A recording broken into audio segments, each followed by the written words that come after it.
The thoughts, opinions, and general overall shade thrown on High at 9 News are those of the individual speakers and not those of High at 9 News, its audience, or its advertisers. The statements made do not constitute medical, legal, or financial advice, and for advice tailored to your specific situation, please consult with a licensed professional.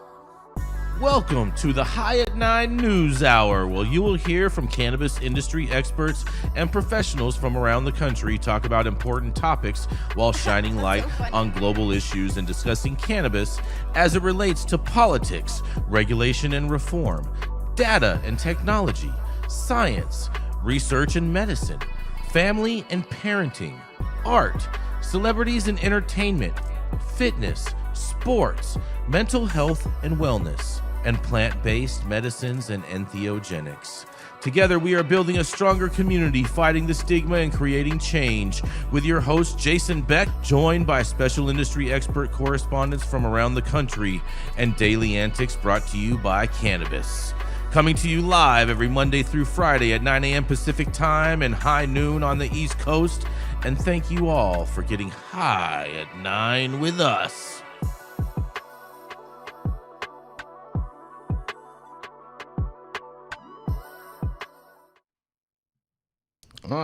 Yeah. Good morning, everybody. That's right. It is Monday, October 20th, you guys. Man, it was just flying, bro, this month. It's going to be 2026 before you know it. Yeah, right? Exactly. Oh, my goodness. You're never going to believe what today is. I won't. Oh, my goodness. Until you say it. Oh, my goodness. It's National Chicken and Waffles Day. Oh, something I've never had. Get out of here, bro. Roscoe's, baby. Let's go. Not at the same time.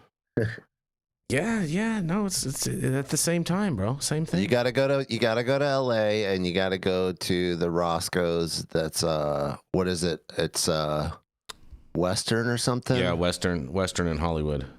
Yeah. You got to go to that Roscoe's. That's the one. That's the one. Is that fried chicken? I guess it is. Right? Yeah, Yep. It's fried chicken with waffles. Yep. It really is good. Not even going to front. No, it's Can't awesome. front on that. It's amazing. Yeah. It's also National Youth Confidence Day, Jesse. I'm so confident. I think they're too confident. I think that's been the problem. At least the ones I've worked with. I don't think you can conflate stupidity with confidence. Good point. You know, that's just boldness, and you know what I mean. They're just like, oh yeah, I know everything. But exactly. It's also National Clean Your Virtual Desktop Day. I always do that.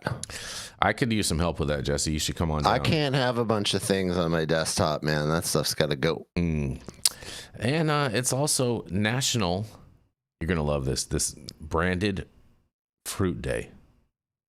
Branded fruit? Yep, branded fruit. Yep. What even is that? Like a Chiquita banana. A Chiquita banana. You know what I'm saying? Okay. You know? Yeah. That's what that is. You know? An heirloom tomato from Heirloom Farms. I Googled it and I came up with a company that laser engraves your logo on fruit.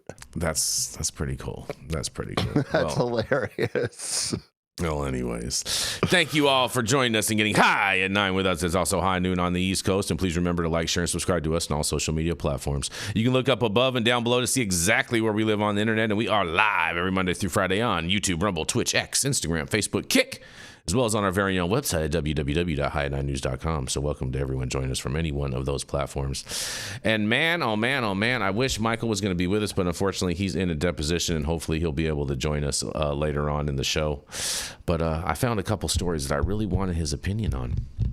Starting with this one, because Florida officials are revoking medical marijuana IDs from patients and caregivers with drug convictions under a law signed by Governor Ron DeSantis. That's right. Florida medical marijuana officials are actively revoking the registrations of patients and caregivers with drug-related criminal records.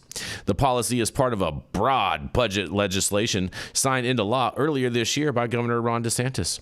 The provisions in question direct the State Department of Health, better known as the DOH, to cancel registrations of medical marijuana patients and caregivers if they're convicted of or pled guilty or no contest to criminal drug charges. The measure says a patient or caregiver will have their registration immediately suspended upon being charged with or covered state drug crime, and the suspension will remain in place until the criminal case reaches a final disposition. DOH officials have authority to reinstate the registration, revoke it entirely, or extend the suspension if needed. Bobby Smith, director of the Florida Office of Medical Marijuana, better known as the OMMU, told lawmakers on Wednesday that regulators are already banning people from the medical cannabis program under the new policy. OMMU has identified 20 individuals that meet the new requirement for revocation, and there's roughly 140 that we're still monitoring as they make their way through the criminal justice system, she said at a hearing of the House Health Professionals Program Subcommittee in comments first reported by Florida Politics. Under the law, authorities are required to revoke a person's registration if the patient or caregiver was convicted of or pled guilty or no contest, regardless of adjudication and a violation of state drug law if such violation was for trafficking in the sale, manufacture, or delivery of or possession with intent to sell, manufacture, or deliver a controlled substance. The enacted version of the legislation focuses specifically on production and distribution, and it does not contain an earlier restriction from prior versions that would have also revoked registrations for people who merely purchased illegal drugs, including more than 10 grams of marijuana for their own use. It also clarifies that patients and caregivers have a process to request their registration to be reinstated, and that involves submitting a new application accompanied by a notarized attestation by the applicant that he or she has completed all the terms of incarceration, probation, community control, or supervision related to the offense. It's not clear from the plain language of the revised bill whether it will impact only future criminal cases involving medical marijuana patients and caregivers, or whether DOH would need to review the records of existing program registrants and revoke registrations of an untold number of Floridians with past drug convictions. Florida lawmakers defeated several proposals to expand the medical cannabis program during this year's regular legislation session, including by allowing home cultivation, adding new qualifying conditions protecting employment and parental rights of parents, and letting military veterans register for free. Meanwhile, DeSantis recently acknowledged in a speech that marijuana legalization is popular with voters, even though he opposes it and campaigned to defeat a reform initiative on the state's ballot last year. Well. Interesting. Florida is purging their registration of patients and caregivers. And I can't wait to hear what you guys have to say about this. Gary, you are in the great state of Florida. What do you have to say about this? Are you worried? And I am a proud member, a proud card holder of medical marijuana in the state of Florida. And it's I guess it's a good lead-in story for the concept of just kind of nonsensical and conflicting regulatory mandates, because you've got Ronnie D here who is pushing things like this, yet vetoed a bill 2 years ago that would have outlawed intoxicating hemp-derived products that anybody can go, whether you have a conviction or not, into a smoke shop and buy.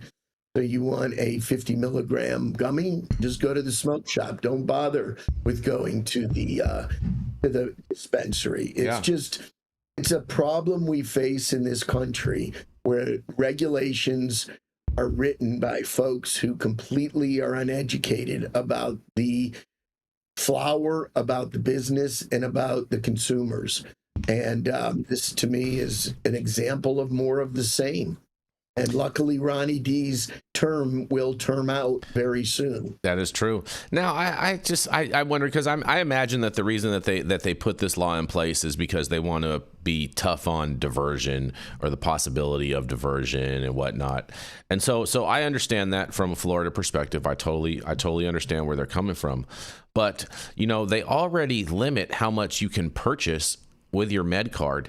Already, there's already like set limits of how much you can purchase per month. So does it really make sense to incorporate this at the same time? I'm not too sure if I think that this actually makes sense, since they already incorporate that. Now, if there was no limit to what you could buy or anything like that, I think that this makes more sense. But I don't think this necessarily makes sense, and it's just going to push people into the illicit market even more. Yeah, I mean, I can say I've bumped up against my levels at times, and have been DK'd at the dispensary because I had bought too much and it wasn't to resell. They call it DK'd? Yeah, well, I call it that. Oh, okay, but, all right. But you know, again, it's a situation where you have regulatory initiatives that really make little sense. And like you said, Jason, it clearly, I mean, the legacy market is alive and well, and you can get whatever you want, or you can just go buy hemp, which is the same thing. So I'm not sure what the goal is, but the other point I'll make is that it is interesting that, you know, before we got on, you know, we were talking about social equity, and, you know, the rest of the country is trying to reward people that have drug convictions and bring them into the cannabis market. So this is obviously in conflict with that. It definitely is. Jesse, what do you think about all this, Jesse? So if you've had a past drug conviction, meaning you got busted for weed at some point, you can't get a medical card? Well, I think they're saying currently, it doesn't sound like they've gone back a long period of time, because they only said that they've only revoked 20 licenses, and there's only 140 that are in question. And you got 500,000 people in this program. So it doesn't sound like they've gone back too far. This sounds like within this year, if you were arrested, you know what I'm saying, then that's what it sounds like to me, just based off of those numbers. So if you get a possession charge within the last year, you can't get a medical card? Well, I don't think necessarily a possession charge. I mean, this sounds like, you know, if you get caught with more than what you're supposed to be holding on to, or if you get caught manufacturing, transporting, dealing, things like that. Wouldn't that be a possession charge if you get more than what you hold on to? No, because no, because they would list that as possession with intent to distribute, or potential to sell or something. It wouldn't be just plain possession by itself. Which 9 times out of 10 is a made up charge. It's just possession, actually, right? It's all perspective, you know what I mean? Depends on how many bags you have in your pocket. Yeah, if you're a cop and you want to give somebody the biggest charge possible, you give them intent to distribute, of course. Yeah, I get it. But the likelihood that most people are actually intending to distribute is pretty low. I mean, I had 3 20 sacks on me one time, and I got charged with intent to distribute. So, you know what I mean? Yeah, well, you probably did. No, but this seems like self-defeating. Like, what's the point of doing this? You're taking people who clearly want to use cannabis, and obviously other drugs might. You know, you could get busted with cocaine, and that's going to also happen. But this seems like, what are you doing? Yeah. Stop. People, if people need quote unquote drugs, according to you, give them medical cannabis so they stop buying illicit drugs. I'm with it. Any final thoughts? You're just shooting yourself in the foot by doing this. The only other thing I'll say is it's extremely hard to get arrested for possession in this state. I think I've mentioned in our last session, there's so much that goes on, particularly in Miami, where you would wonder why it's being allowed, and the answer is because nobody has any incentive to do anything about it. And I've also, like I said, at Art Basel, they have Turp Basel. and that is a pop-up farmers market, a trap event that's amazing. But everything they're doing there is illegal. And, and the security for the event are the cops in uniform with their car. Are you sure it's not just people dressed up as in cop uniforms like it's Halloween? It doesn't happen on Halloween. Turk Basel is December 5th. Okay. All right. Fair enough. Fair enough. Well, on that, we're going to roll into our first commercial, and we are going to be right back.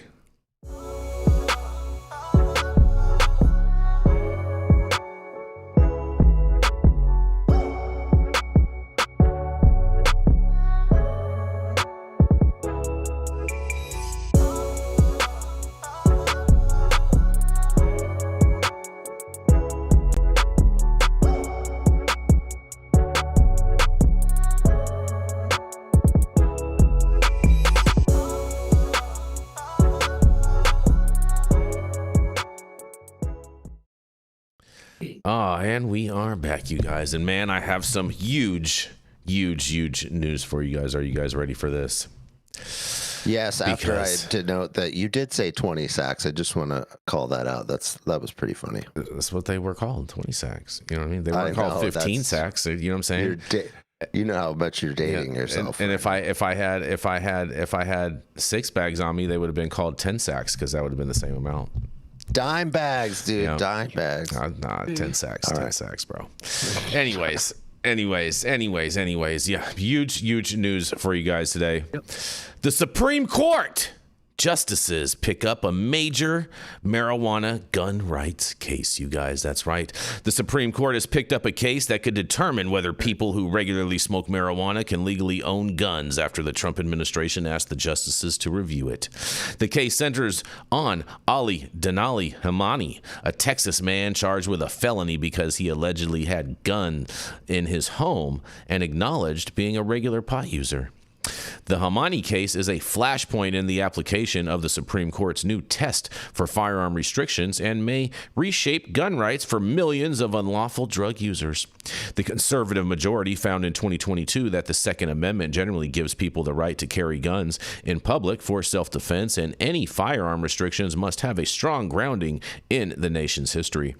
The landmark 2022 ruling led to a cascade of challenges to firearm laws around the country, and through the justices have since upheld a different federal law intended to protect victims of domestic violence by barring guns from people under restraining orders. But the DOJ says hundreds of prosecutions are affected, you guys, because the Department of Justice appealed to the Supreme Court after a lower court largely struck down a law that bars people who use any illegal drugs from having guns. The Trump administration favors the Second Amendment rights, but government attorneys argued that this ban is a justifiable restriction. Hamani was charged in 2023 under gun control legislation that outlaws an unlawful use or addicted to any controlled substance from possessing a firearm. The case presents an important Second Amendment issue that affects hundreds of prosecutions every year.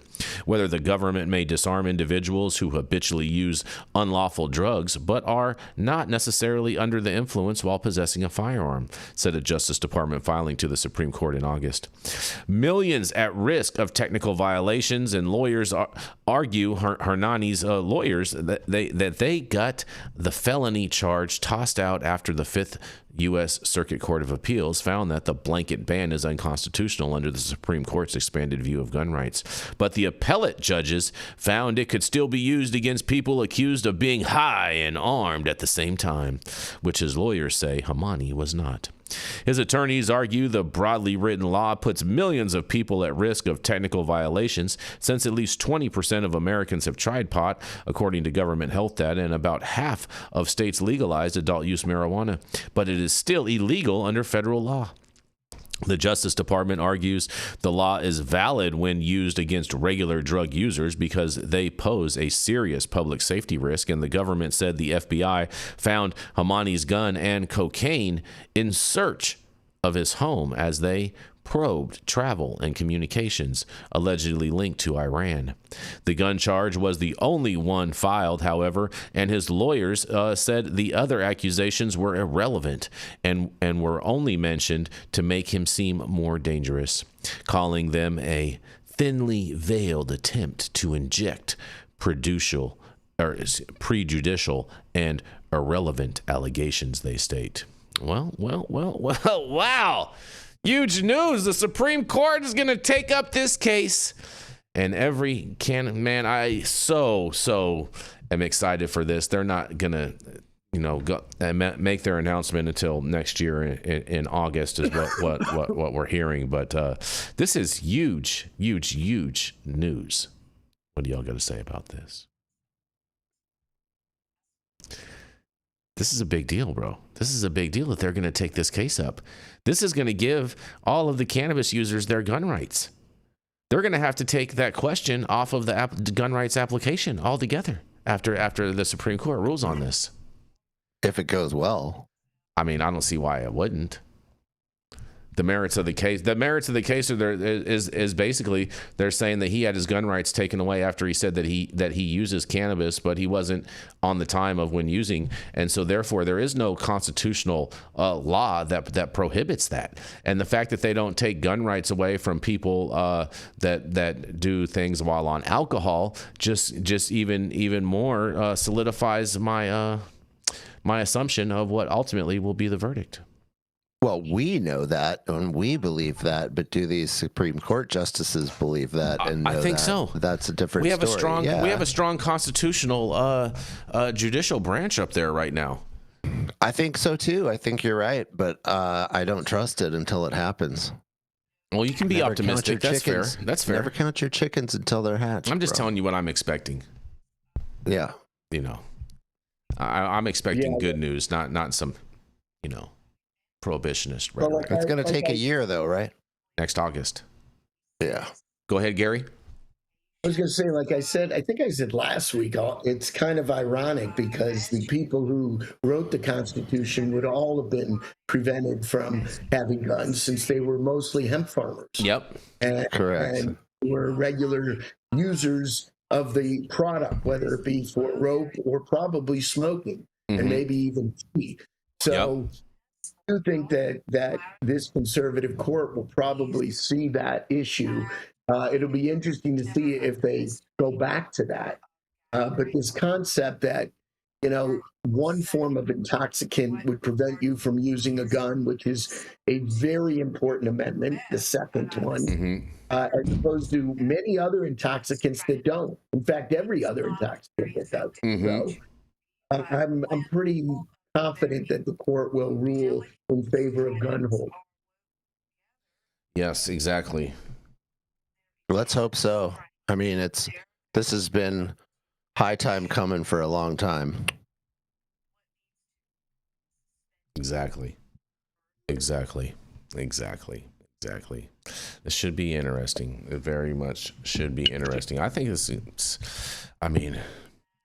I think this is good news, you guys. I'm really excited for this. The fact that they are going to take this up, I think it's going to be a good thing.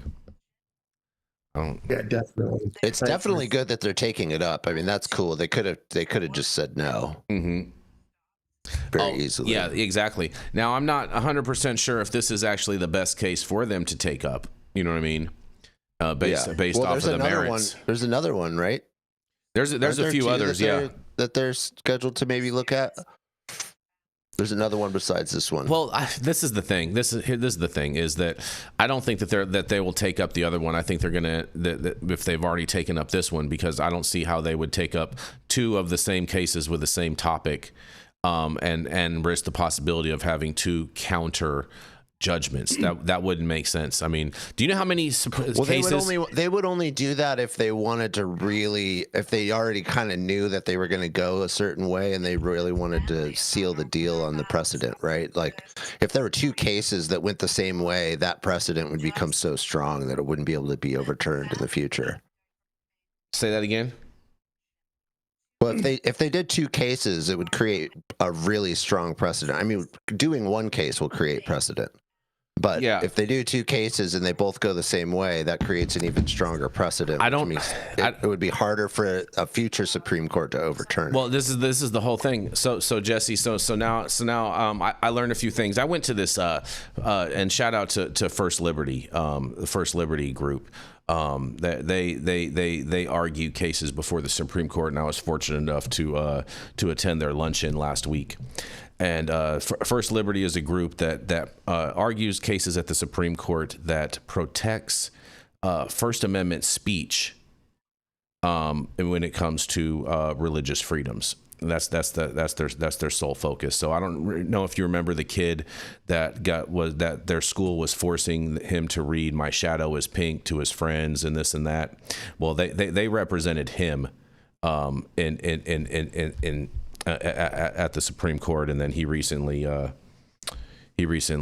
went and he was speaking with the president and a few different things. But anyways, so this group, they did a quiz to see how much people know, facts of the matter around the Supreme Court. And Jesse, how many cases do you think the Supreme Court hears every year?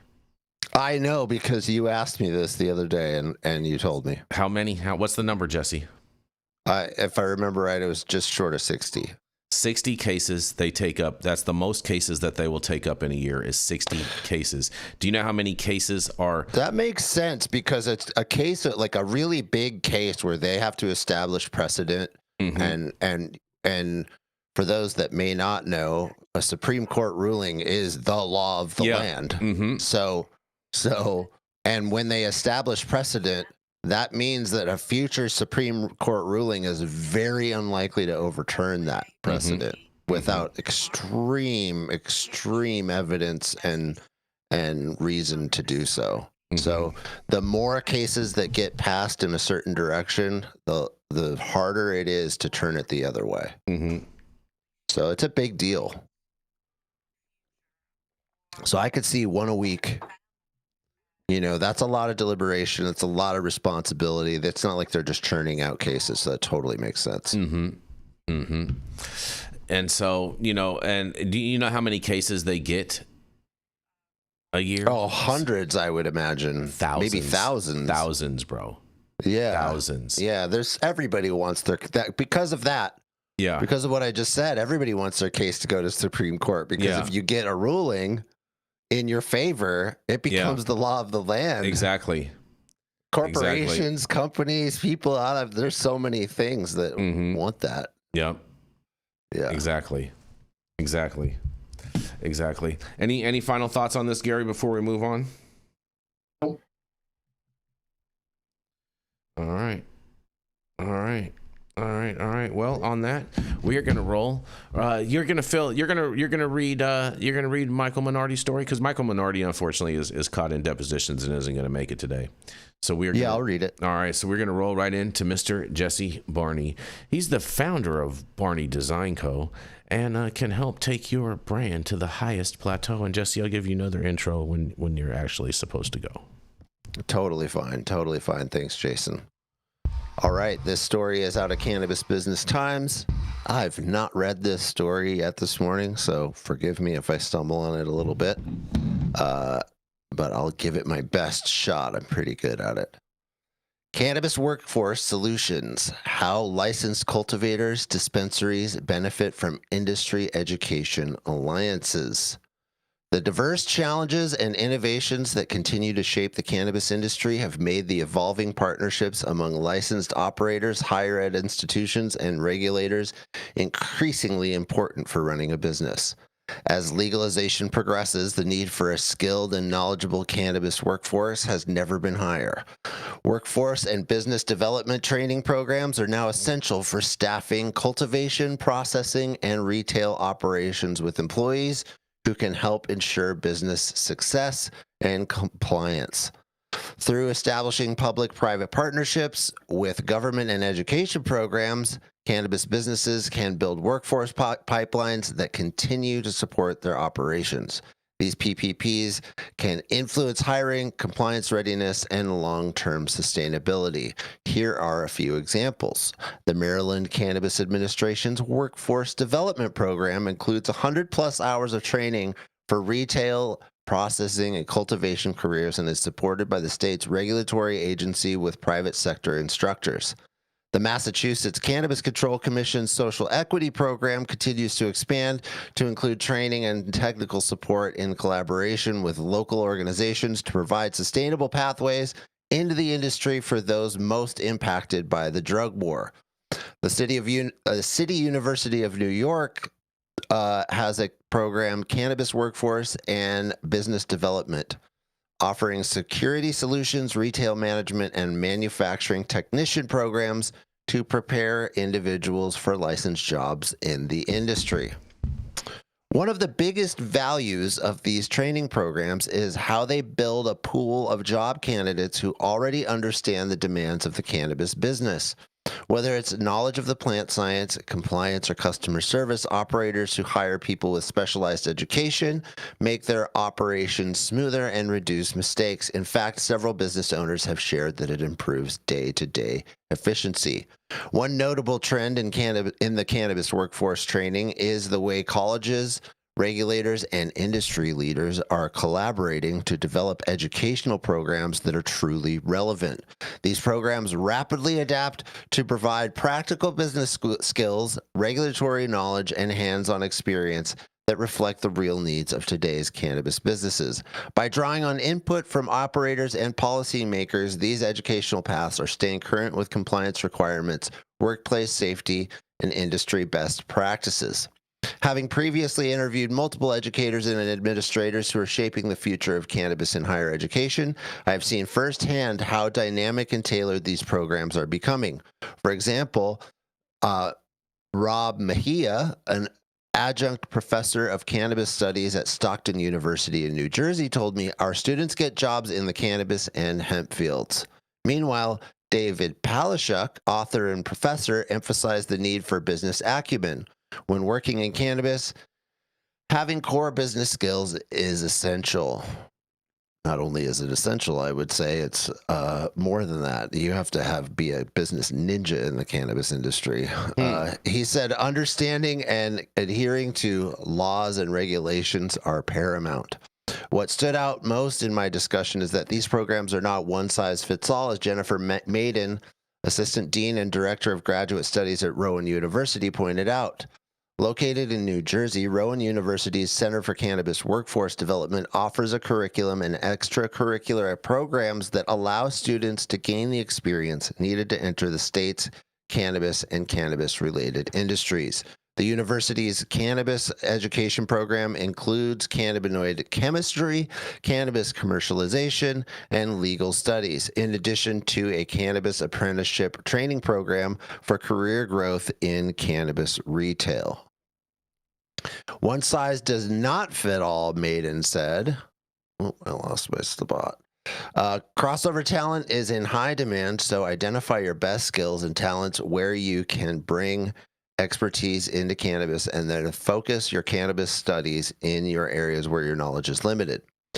Students in these programs represent a mix of backgrounds, from career changers and industry newcomers to first-generation college students, each bringing different perspectives and goals.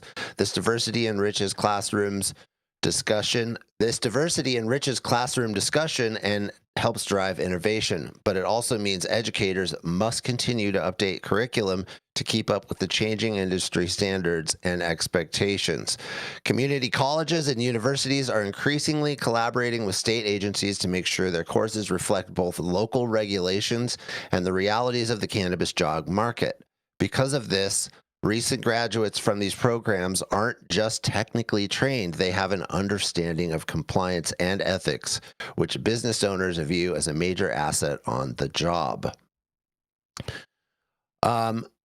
This goes on a little bit. I don't think there's too much more insight here. I think there's so much to unpack with this. It makes sense that these state universities are focused on their state's compliance laws and regulations.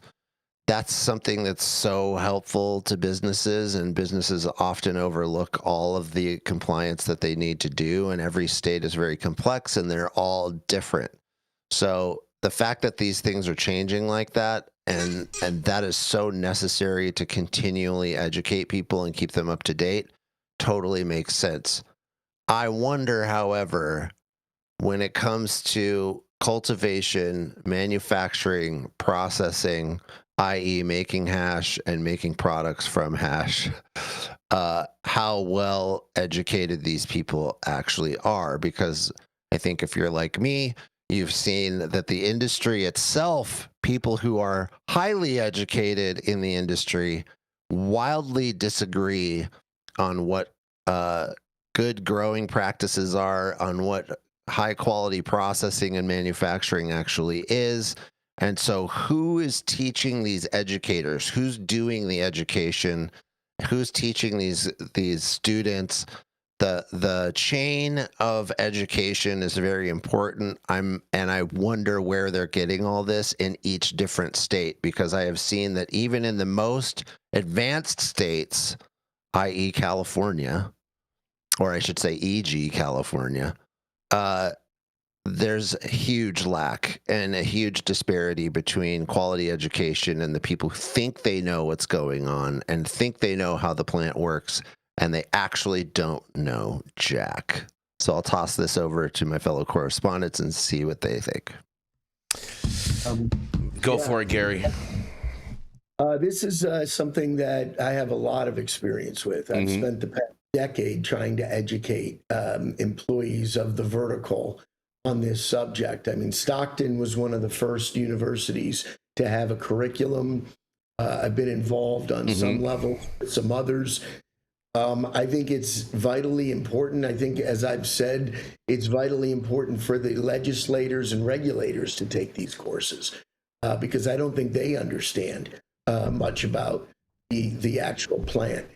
The industry itself, as Jesse pointed out, is a very interesting one, because the people that you're going to hire in the cultivation and processing in particular are most likely people who have been doing it for a long time and have done it without any regulation prior to the various states legalizing it or decriminalizing it. So the methodologies that they use are not necessarily going to change. What you need to impart to them, of course, is that they have to do what they do in accordance with the crazy regulations that we've been given. The good news is that the regulations generally don't tell you how to do it. They just tell you things that you can't do. But I do believe that look, education is the key to our business. It's just that the people who work in the business on all three of the verticals, I don't believe are that interested in that part of it.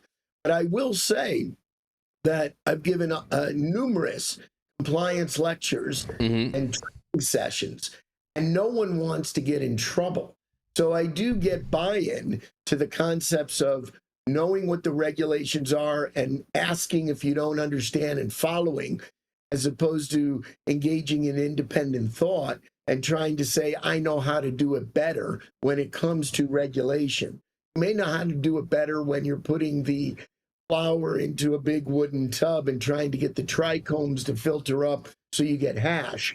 And one thing I will say I tried to do, and I was fortunate, I worked for large companies that had facilities all over the country. Every time I'd go in, I would engage and immerse myself in what they were doing to understand what they actually were doing.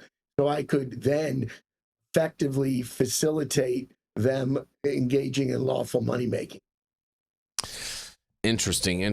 You know, and the thing about it is, you know, like one thing could be legal to production wise to do in one state, and it's not legal to do in another state. So it does complicate this hodgepodge of regulatory framework. But I think, you know, if people stay on the concept of always wanting to make themselves better and wanting to educate themselves instead of always thinking that they know a better way. But at the same time, there's the cross with the ingenuity where people are always, you know, like, I think that's a good quality to always try to think of, hey, if this is the way to do it, is there a better way, and try to come up with better ways, because that's how we grow and evolve and become more efficient with a more streamlined process. So I don't want to poo-poo on that creative thought process either. But when you know, the reality, I think, is the people that need to be educated on all this is actually the regulators and the people that are creating the regulatory framework, so they actually understand what is happening and what is going on.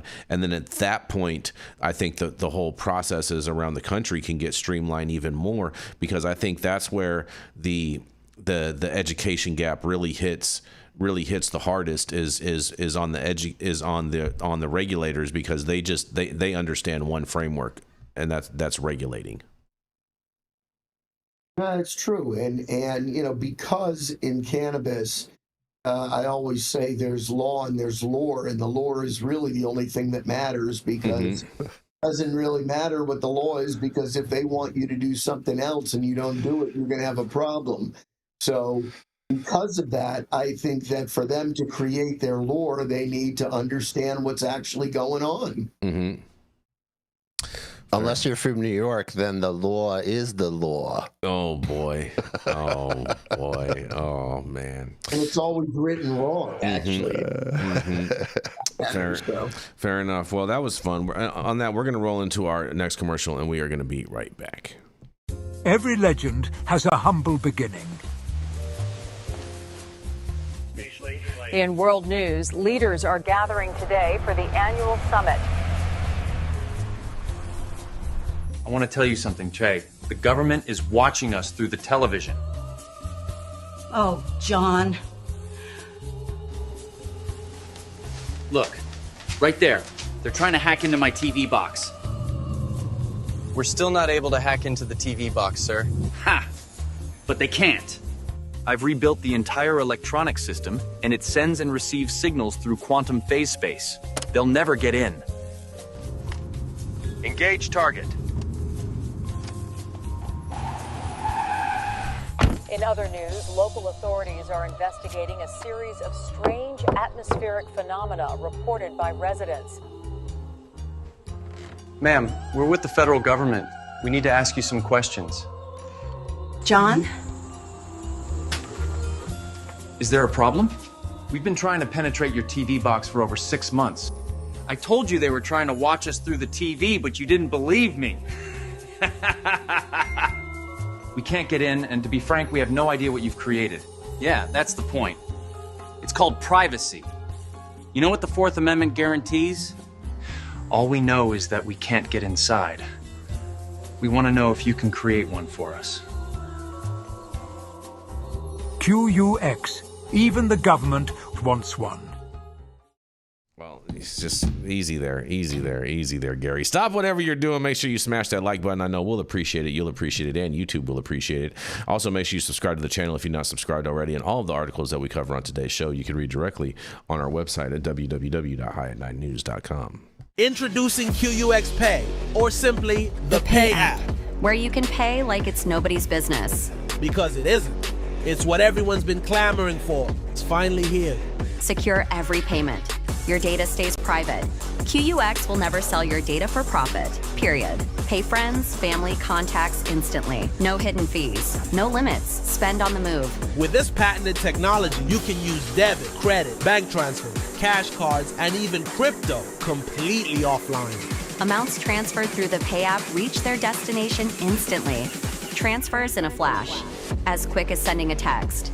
No more waiting around like crypto. Are you ready for the future of payments? The state of the art for money is finally here. Data privacy and security protocols trusted by militaries and banks worldwide. QUX Pay, the Pay app. Available as an app and point of sale system, personal and corporate accounts available. Go to QUXPay.com and start using the Pay app today.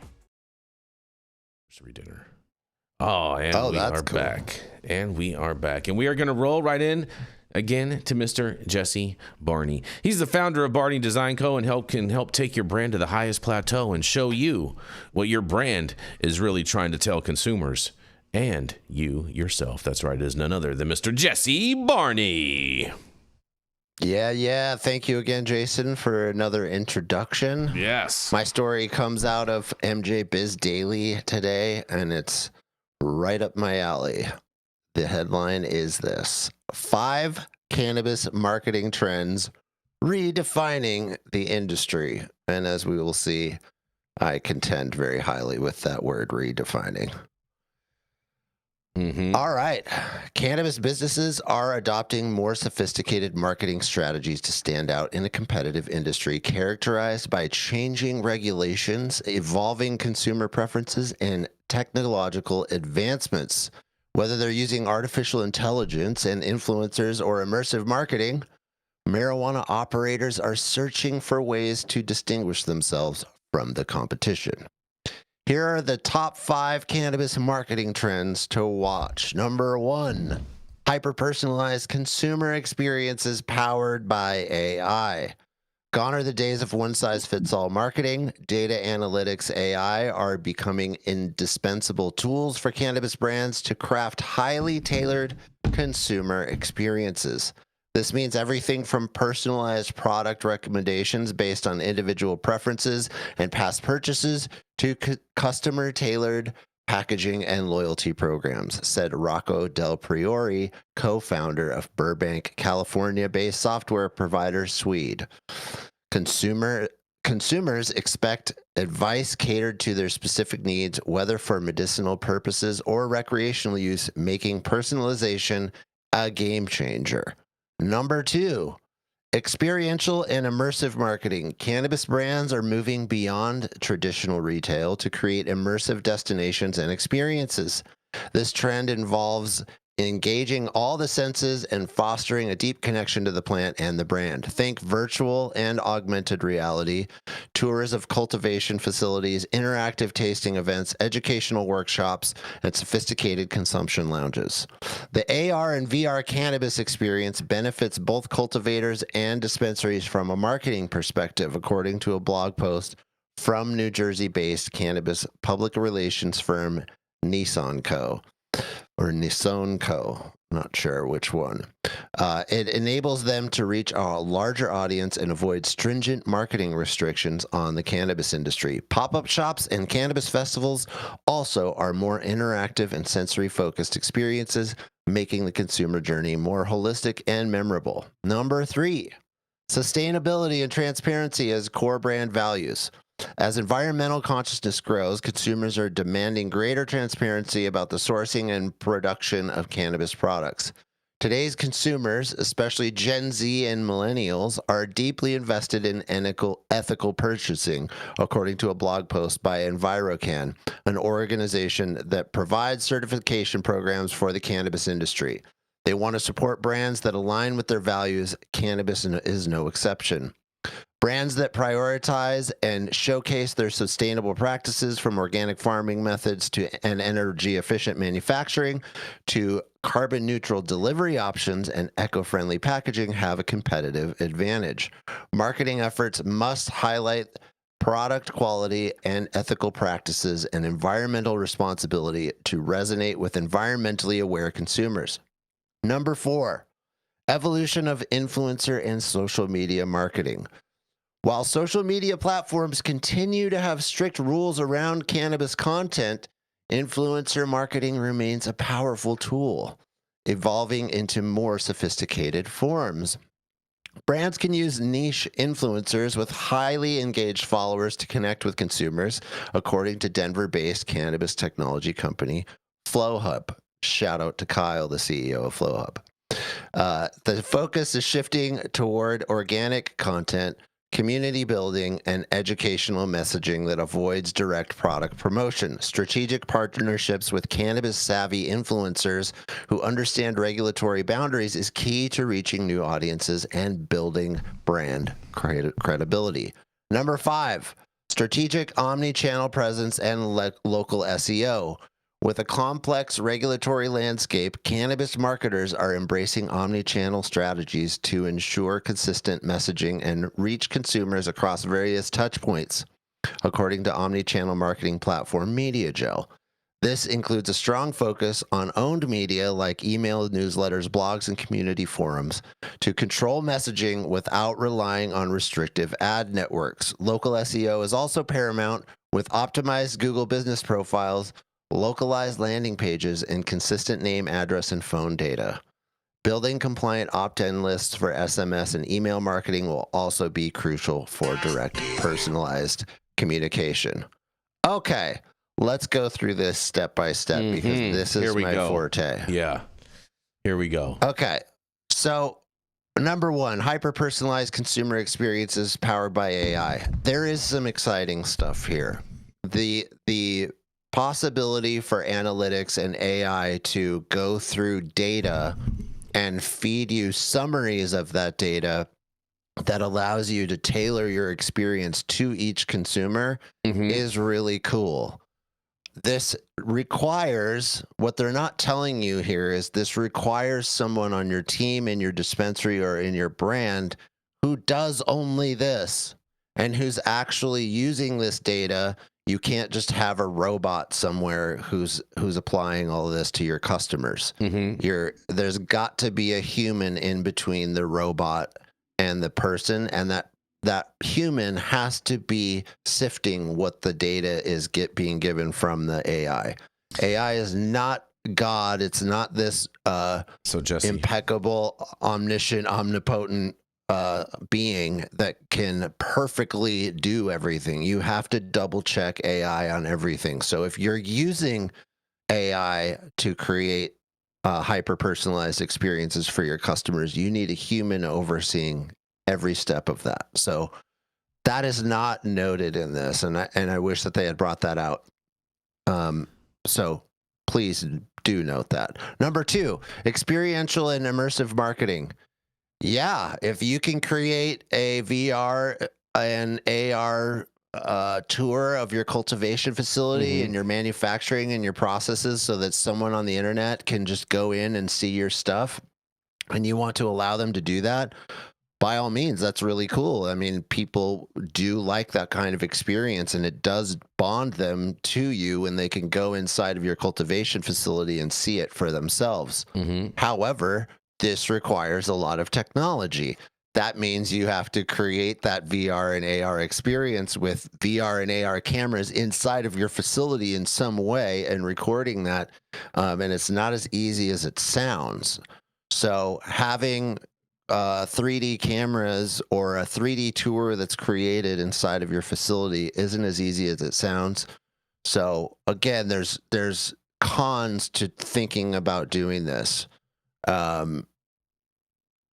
The other things of like pop-up shops and cannabis festivals, I would say that's more engaging and easier to reach and happening more often. So look for those like things. Turk Basil, right, Gary? Exactly. Number three, sustainable and transparency as a core brand values. Look, this has always been the case. And I don't know that kids these days are saying that that's the most important thing to them, and that they're choosing a weed brand because they use sustainable packaging or not. No one cares about that. I kind of highly doubt that no one cares about that. Yeah, not at all. Now, what this is pointing to, though, is that people do align with brands based on their values. For sure, that's the case. And for instance, like kids for a long time, and it may not be the case anymore, but for a long time, they loved cookies because it was cool. And that was the value that they aligned with. It was just cool. It didn't need to be anything more than that. So they Hold on a second, Jesse. I thought it was because of their sustainable packaging. Yeah, exactly. So it stood out. It was a name that was cool. The colors were cool. And so people aligned with that in a certain age group and a certain demographic, and probably still do in certain areas of the country, although some others have given up on it. So definitely, and this is the message I preach on brand. Brand is not about your logo. It's not about your visual identity. It's not about your website. It's about who you are, why you do what you do, and letting people know who you are and why you do what you do, which is really what this number 3 is pointing at. And you should do that as a brand. But thinking about it just as sustainability, don't create sustainability just because you feel like, oh, this is something we have to do. That should be genuinely true to who you are. If it's not, people can tell that you're lying and that you're making it up, and that will actually break brand trust. So there's some definite nuance on that, okay? Number 4, evolution of influencer and social media marketing. This is very difficult because people's mindset of influencers is off, okay? When people hear that, they think of hiring someone who has 500,000 followers to promote their product in some way. Don't do that, ever. It's a terrible idea. You're only going to end up with people who are mad, and you're going to end up with influencers who don't like you. It's just not going to go well. What you need to do, and there's kind of a line in here. It says the focus is shifting towards organic content, community building, and educational messaging. That's where it needs to go. If you have an influencer who's involved with your company and helping market your brand, they should already align. It shouldn't be somebody that you just hire because they have a bunch of numbers behind them. No, there should already be brand alignment on the things that we already talked about, on your values of who you are and why you do what you do. And that should come organically, and it should come through community building. When you're building true community where you're like, these are my values, and people aggregate and congregate to you because of your values, that's very different than hiring an influencer because they have big numbers. So be very aware of those two things, and don't just hire someone because they have big numbers. Build organic community and use real organic content, and educational is a big part of that. And then the last one is strategic omni-channel presence, which just means digital marketing of all kinds. So whether it's in-store POS, people have screens in their dispensaries putting all kinds of stuff on there. They have targeted ads online. You have just various other things that are digital. This is very difficult, and it's really expensive too. And this is where I think that this is kind of a weak thing. The strongest one that I've seen is they do mention your local SEO. Making sure your local SEO is on point, that your Google business profile is filled out perfectly, and that it aligns with all of your other social media and especially your website, and that there's fresh content on your website or your landing page, that you're consistently updating it. People don't know that. A lot of people think, oh, I'll just build a website and put it up, and Google will crawl that website and let people know about it. No, Google pays attention to whether or not you update your site. They pay attention to if there's fresh information. If you built your site a year and a half ago and have done nothing to it, guess what?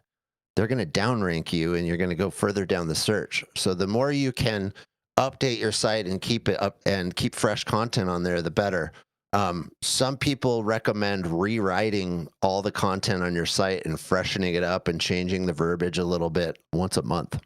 Really? So, yeah, totally. Because if you're fighting for, which a lot of dispensaries are doing this, they're fighting for territory, right? And there's hundreds of dispensaries in any given location that are competing for attention. And when you're searching on Google and you say dispensary near me, and there's 300 dispensaries within a 10-mile radius, that's a lot of competition, and you're only going to see the top 3 or 5. So doing every single thing you can to be highly ranked in that, this has to do with the local SEO and Google business profile. And then second to that, I would say figuring out how to gather phone numbers and emails from your customers and do direct marketing. That part of this omni-channel presence is incredibly important. Being able to talk directly to your customers and regularly update them on things and giving them the opt-in. So if they opt in, they really want this from you. These are great things.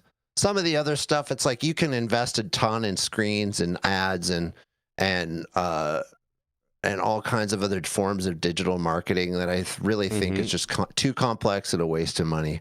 So kind of long-winded today, but this is up my alley and really important. I think that they said, you know, these things are revolutionizing the cannabis industry. Yeah. And like these things have been around for a long time. None of it's revolutionizing anything. And lastly, I will say, don't forget the old stuff. Print, posters, showing up at the trade shows, showing up at the consumer shows, even having boots on the ground ambassadors talk to people one by one.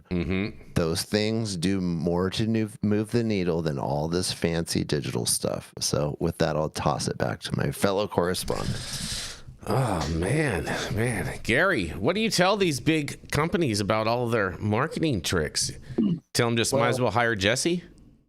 Yeah, well, that's for sure. But I, you know, again, I've lived with a lot of this in some big companies, and they hired people from Saks Fifth Avenue and Diageo and all these places, and they come in with all these ideas. But the main problem is the cannabis companies don't have any money, and they don't have a budget to afford a lot of the things that were very helpful that Jesse was talking about.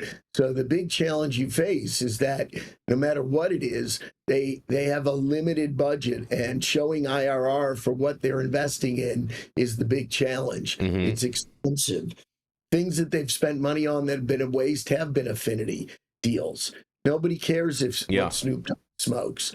You know, I mean, maybe you want to smoke with Snoop Dogg just to say you did it, but I don't care what he smokes. And I'm not sure that, you know, Mike Tyson's ear gummy is any better than any other gummy. Well, I think that's so on brand for him, though, that just makes sense as a product line. Yeah, no, I mean, it was funny and it was cool. But my experience, you know, I'm a legal compliance geek, and I've talked to these marketing geniuses, but it's not clear to me in this industry that anything works better than discounting your weed. And you know, you have different categories of consumers. You've got people that just want the cheapest weed, and that's what they're going to take.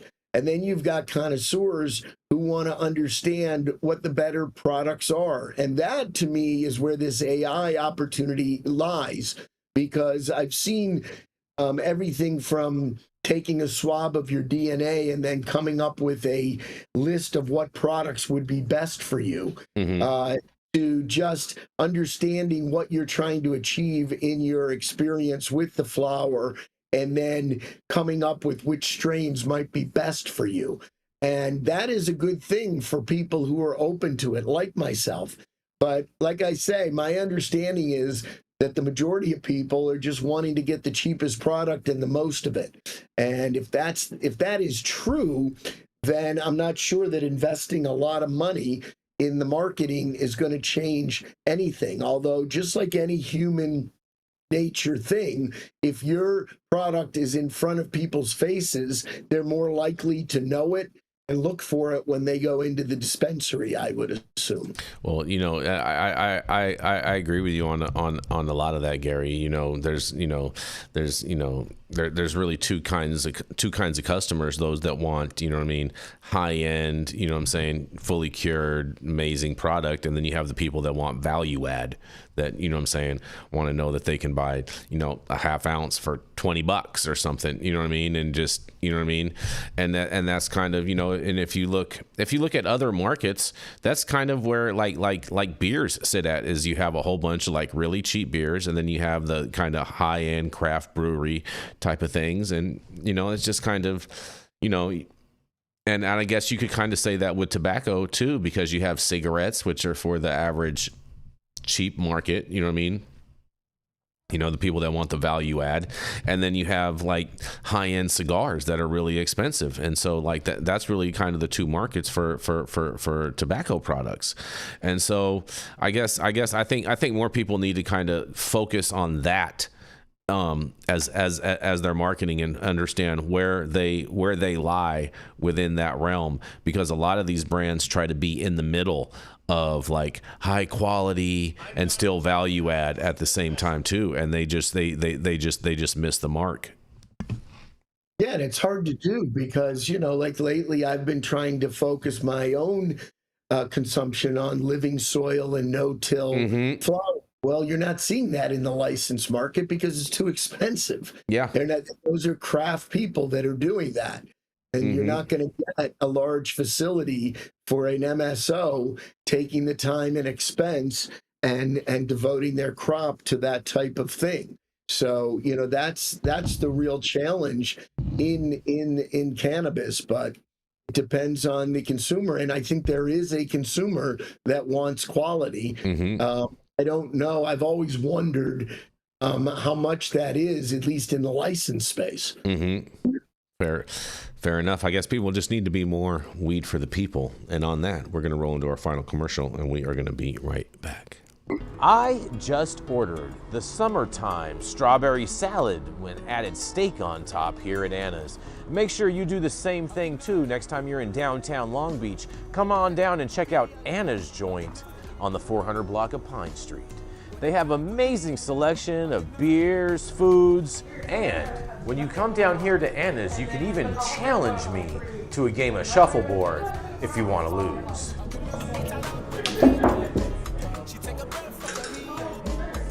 Did you get that? So, next time you're in downtown Long Beach on Pine Avenue, make sure you stop by Anna's Joint on the 400 block.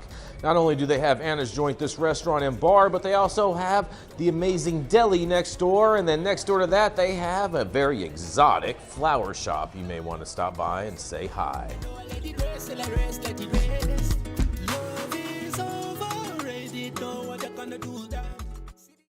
It's a little pricey. Yeah.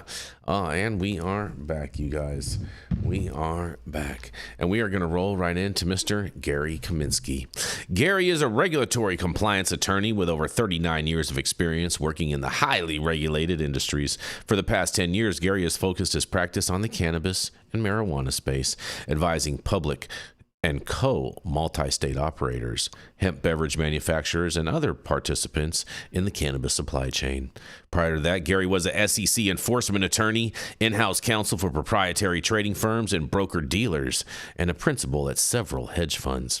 Gary's expertise in developing, implementing, and maintaining regulatory expertise, risk management systems to mitigate lapses that can cause disruption to clients' businesses and to the internet. It is none other than Mr. Gary Kaminsky.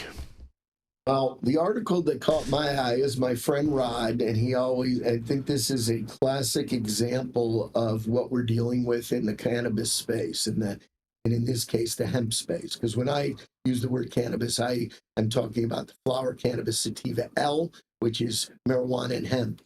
So this was released by Rod Kite's law firm. The Georgia Department of Agriculture issued a declaratory ruling on the legal status of hemp pre-rolls. A copy of the DR was attached to the article.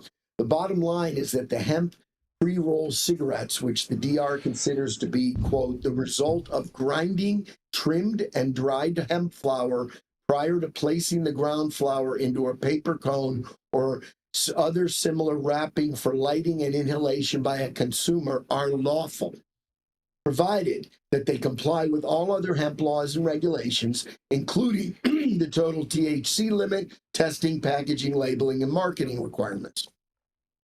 DR is a big win for the hemp industry since Georgia's hemp laws prohibit, and I'll say that again, prohibit the sale of the flowers and leaves of cannabis sativa L plant, regardless of the total delta 9 THC concentration in such flower or leaves. In other words, it's illegal to sell or handle hemp flower in the state, even if it is otherwise compliant, without a proper license or registration for marijuana. The reason that the DR allows hemp pre-rolls, despite the state's prohibition on flower, is that they are sufficiently processed, which means to convert an agricultural commodity into a legally marketable form. Unlike flower, GDA considers hemp pre-rolls to be hemp products, quote unquote. Notably, the DR reaffirms that THCa hemp is illegal in the state. THC hemp is a term used for harvested hemp in which the delta-9 THC levels are within the 0.3% limit, but the THCa levels are more than 0.3%. In order for a hemp pre-roll to be lawful in Georgia, its total THC must not exceed 0.3% under Georgia law. Total THC must be calculated to reflect the presence of THCa. This is a bad policy, but is the current state of the law. Given the enormous market demand for THCa hemp, we can expect it to be sold on the black market. So the reason I always find Rod interesting, but keep in mind he is the person who got THCa flower, providing an opinion to cookies so they could sell THCa flower on the internet, and then opened up a massive industry that has rankled regulators and others everywhere. This is an example of a regulatory scheme that does not understand what it's doing, right? On the one hand, they're like, we don't want people smoking weed, and THCa flower is weed because it gets people high. On the other hand, they're saying, but it's okay if you don't sell the raw flower, but if you grind it up and roll it up in a joint, that's fine. And it makes no sense. It's a positive for people who want to buy THCa hemp rolled up in flowers, but it's a paradoxical inconsistency that plagues our industry across the nation. Do I think THCa flower should be legal? It's unclear to me, because what I see in THCa flower is people who are playing fast and loose with the rules. Because for those who don't understand it, THCa flower is cannabis sativa L that has been tested within 30 days of harvest as required by the Farm Bill. And for some reason, the THCa levels are extremely low at the point of test. And THC is low usually anyway. So it's not that hard to cultivate a flower that has low THC. And then somehow miraculously, after it's harvested, the THCa levels shoot up, and they're selling flower that has 24% total THCa. As we all know, THCa is just undecarboxylated THC, and once you light it up, it becomes THC, so it's the same thing. In this case, if somebody could actually come up with a flower that could get you high, that could be put into a joint and still test below the 0.3%, I guess it's legal. But this type of wordsmithing and, to me, threading of the needle is not where we want to be in this country. And I think we need to take a hard look and, again, educate the people that are writing these laws to understand that intoxication is not appropriate for the legal space. It's an adult decision, and you can put regulatory structure around it, people, and age gating and testing standards, but you shouldn't be prohibiting it solely because it's an intoxicant. That's what I take from this. And I'll turn it to Jesse. Jesse. Man, I just feel like you might as well just sell loose leaf in this situation, right, Gary? Just sell loose leaf with a paper and maybe like a little another piece of paper that's like a foldable rolling tray to roll it all up in, and that's still going to get the job done, right? And that would be compliant technically. It could. What I don't know is how they're getting the flower to not exceed 0.3% on a total THC, and yet it's getting people high. Come on, Gary. We all know the answer to this. Yeah, they're ignoring it. All the labs just put whatever numbers they want to put on there. This is not any like new information. You know what I mean? There's no rhyme or reason for the numbers that these labs come up with. They're also taking things like HHC and THCP and other analogs that are derived from THC or CBD but aren't detectable as THC specifically. So there's a bunch of ways to get around this and create something that quote unquote gets you high but may or may not be safe. And it's hard to prove whether or not it is safe, and we don't have a lot of understanding around these new THC analogs that they're using to get around these things. So there's a lot of ways to create a joint that gets you high that's not THC. This is the other part about with these joints. I mean, in essence, they could probably just test the fan leaves and get a test result, and who's gonna know? Because it all came from the same plant. You know what I'm saying, Gary? Maybe they just test the fan leaves to get those low numbers. Well, they clearly test it within the first day of the 30-day period. But that's what the Farm Bill says. That's why it's written in the Farm Bill. With the Farm Bill, but the point is, the people who wrote the Farm Bill didn't understand what they were doing either. I don't buy that. I don't buy that for 1 second. He thinks that they knew exactly what they were doing. Actually, it's interesting, Jason, because that is Rod's view. He's like, how do you know that they didn't know? It's so fucking obvious. You can't tell me that however many congressmen there were who voted for this fucking thing didn't know it. Rod and I have had numerous conversations in regards with this. Rod is extremely smart and very educated on this, and one of the best legal minds that we have on this topic. So shout out to Rob Kite, and we really appreciate his expertise on this. But I just say this: there's no way. And so when people call it a loophole, it's total bullshit. They're just gaslighting people to try to change a narrative and basically being useful idiots, in my opinion. Yeah, no, I agree. I'm glad you said that, because I always avoid the term loophole because it's stupid. Yeah, exactly. Right? Exactly. It's not a loophole if it was the intention. Yeah. These people, man, these people. And Mitch McConnell's intention is irrelevant because the guy doesn't even know where he is. Oh man, we gotta, just support our senior citizens. We gotta support our. What's funny about that is that one of the number one things about being in the cannabis business is being able to pivot. Mm-hmm. And it's so funny that the people who are just so locked into continuing with the state regulation model and don't want to pivot to hemp, they love that word loophole. Exactly. And it's like, you guys, you need to pivot. You know who's making more money than anybody in the cannabis industry? Mm-hmm. Hemp companies. Yep. And not to mention that. And they're just jealous. That's the thing, is they're jealous that they're not making money and the hemp companies are. Jesse, I think that should have been in your top 5 things for cannabis companies to market themselves, because the best way to reach the masses is create a copycat brand of yourself for the hemp market and sell it online and be direct to consumer, and you'll cast a much wider net. With it, not to mention you'll be able to double up on your packaging, or maybe even triple up on your packaging, and get way cheaper prices on your packaging. Yeah, it's a no-brainer. I mean, you can ship to all 50 states almost, and your ability to create a brand, get the product, you don't even have to grow it or anything. You can buy the product, package the product, put your brand on it, and the money that you need to spend is marketing and distribution. Yep.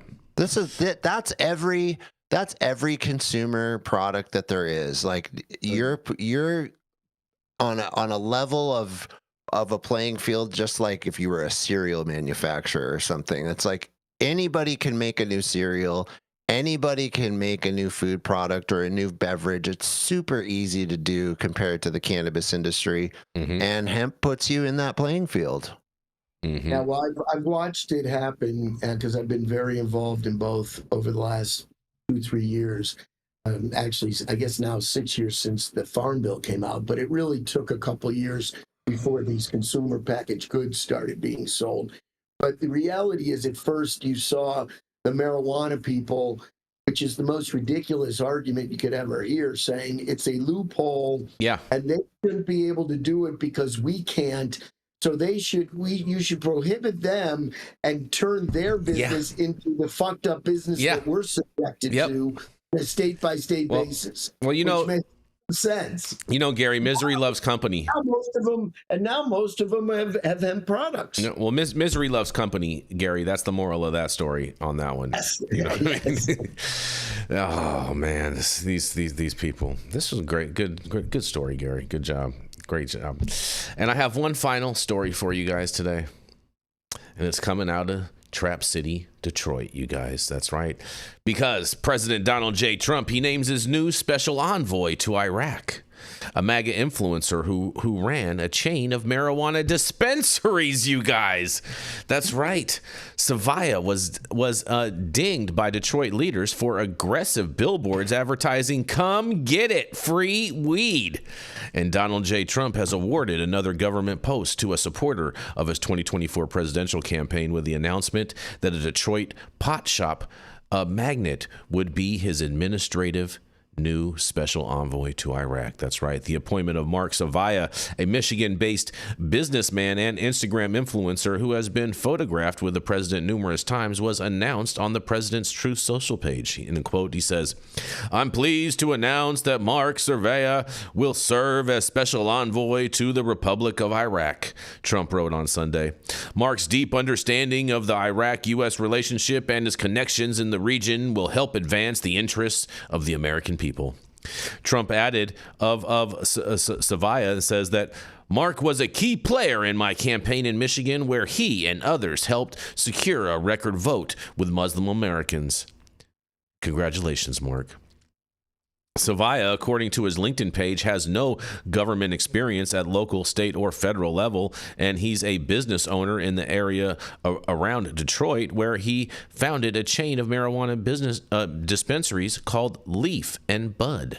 Known locally for an aggressive billboard marketing campaign, the city's iconic 8 Mile Road, that led city leaders to pass an ordinance restricting such ads. And according to a Reddit thread, 2 of Savaya's Leaf and Bud locations have closed since January, and the company's website now lists just 3 brick-and-mortar locations remaining. The site also appears to have been updated to remove references to Savaya, including the Mark Savaya Collection, a hand-picked selection of THC products curated by the founder himself. Reviews mentioning Savaya were still visible on the site as of Sunday, and including one noting that a picture of Savaya shaking Rudy Giuliani's hand was present in one store location. The Independent reached out to Leaf and Bud on Sunday afternoon to confirm Savaya's current role with the company, and he was previously identified as a visionary behind the dispensary chain on the business website. In a quote, "I am deeply humbled, honored, and grateful to President Donald J. Trump for appointing me as a special envoy to the Republic of Iraq," Savaya wrote on Instagram on Sunday afternoon. "I am committed to strengthening the U.S.-Iraq partnership under President Trump's leadership and guidance, and thank you, Mr. President, he wrote. According to one local news site, Savaya's company previously funded billboards along the 8 Mile Road that read, "Come and get it, free weed." That's pretty funny. Trump, by comparison, is known to be personally opposed to drug use, but has softened his stance in recent years. He supported Florida's ballot measure to legalize adult use cannabis in 2024, and at the same time, he was calling for executions for drug traffickers on the campaign trail. It's totally not the same thing, but cute. In 2019, he praised China for using capital punishment in some drug-related cases. And since returning to office in January, the president has also launched a series of military strikes targeting vessels it claims are ferrying drugs to the United States and the Caribbean. Well, that's Venezuela.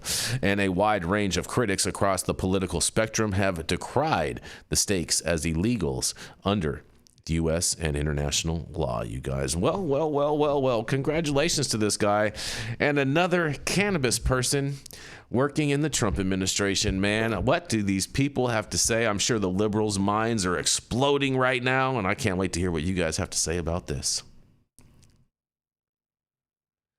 Oh, I mean, this just brings to mind, bring back Matt Gaetz. Yes, right? He's coming. He's coming, bro. He's coming. Just stay tuned. Pam Bondi needs to go. Yes, I agree with that. That's all this makes me think of. I mean, it's cool to see that there's more cannabis-friendly folks around Trump. We know that's been the case.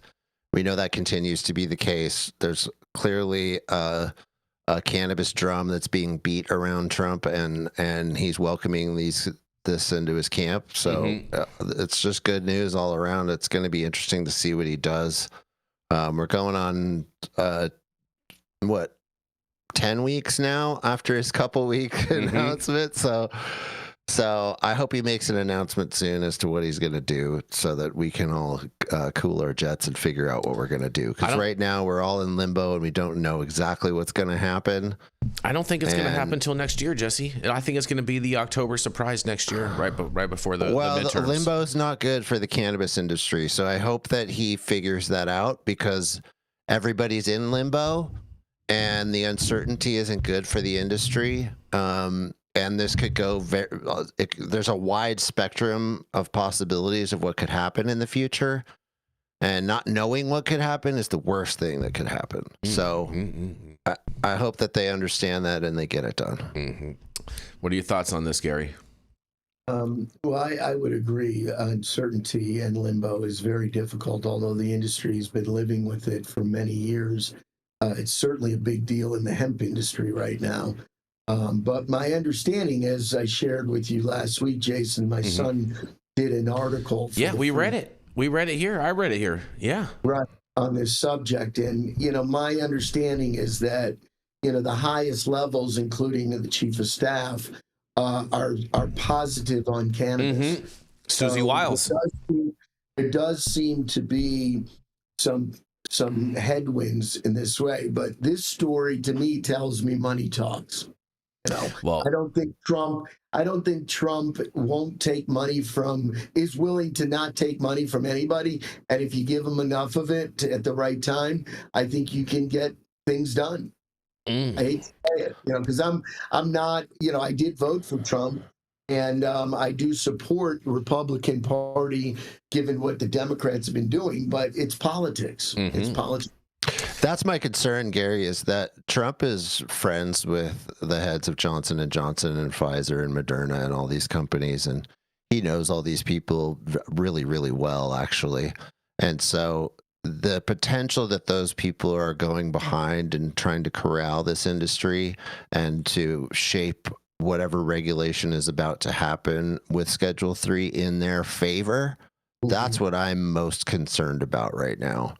Yeah, so I agree with you. I think the rescheduling to 3 is not necessarily a positive thing. Yeah. No, not in that regard, and especially if they are really in his pocket and helping shape what happens from it. Because there is still, even if it goes to Schedule 3, there's still a pretty wide spectrum of what could happen. And so just hopefully he's listening to people like Gates and other people who are going to speak for the industry and us as a whole, and not Moderna and Pfizer, etc. Well, I am going to congratulate Mr. Mark Zavia on his new appointment. I think it's fantastic. I think this is fantastic news. Weed in Iraq. Yeah. Yes. Maybe we're going to see some new strains come out. They'll be available in Michigan at Leaf and Bud. This should be interesting. You know what I mean? Afghani weed has always been something. Exactly. There's going to be a new cultivar called Weapon of Mass Destruction. Right. It probably would be. I think I would see it more maybe like Iraq Attack. You know what I mean? Opium infused joints. Oh, that's for Thailand. That's for Thailand, Gary. That's for Thailand. Well, that's the other place. My cousin is really the face of cannabis in Thailand. And there's a lot of exciting stuff going on there. So that's all another. Oh man, we're gonna. Maybe there'll be a story next week that comes out all about Thailand. You never know. But thank you all for getting high at 9 with us every Monday through Friday at 9 a.m. Pacific and high noon on the East Coast. And big shout out to our audience and supporters for tuned in daily and listening to the insanity that is the developing cannabis industry. Huge thank you to Catalyst Cannabis for helping us keep the lights on over here. And thank you to our correspondents for being absolutely amazing. Thank you to Cannabis Sativa L for giving us a reason to do this every day. And thank you to Cloud Media partners Elias and Gabriel are somewhere in the metaverse. And thank you all for tuning in and getting high at 9 with us. We are America's #1 daily cannabis news show. Trademarked.